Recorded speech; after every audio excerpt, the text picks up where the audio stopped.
September মাসের একদিনও ওই পর্যন্ত হাজিরা নেয়নি। আমোদ ভাইয়ের ওটা ব্যর্থতা আছে।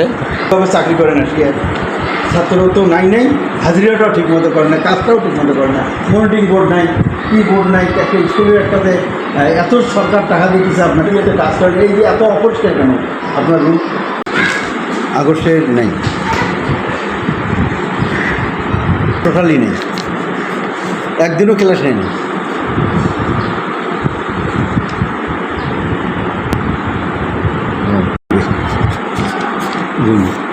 জুলাইয়ের কোনো ওই যে লাস্টে নেই, আগস্টের কোনো ক্লাসেই নেয়নি,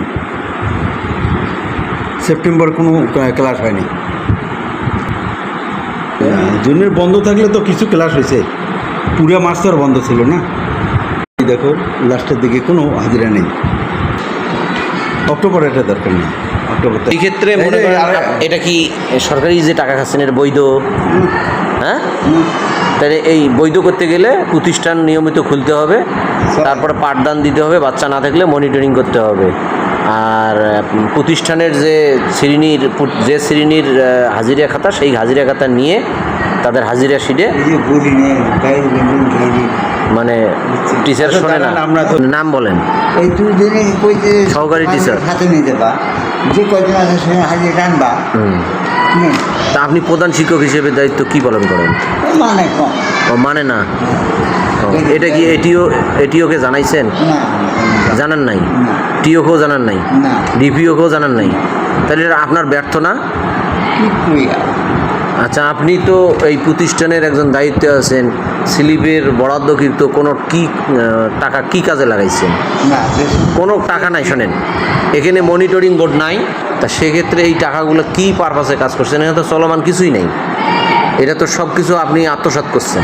আরে আল্লাহ, যখন দিতে পাচ্ছি তখন এটাই নেই। না না না না, অন্য অন্য প্রতিষ্ঠানে আপনার মতো টাকা, শোনেন, আপনার মতো, হ্যাঁ আমদ ভাই শোনেন, আপনার মতো প্রতিষ্ঠানে যে টাকা পায় তাদের ওই প্রতিষ্ঠানে গিয়ে দেখবেন যে প্রতিষ্ঠানের ওই কি মানে কত অবকাঠামো। এবছর কত টাকা পাইছেন? 13,000। 2 কিস্তিতে? 2 কিস্তি কত? 15,000। 13,000 তাহলে কত হলো?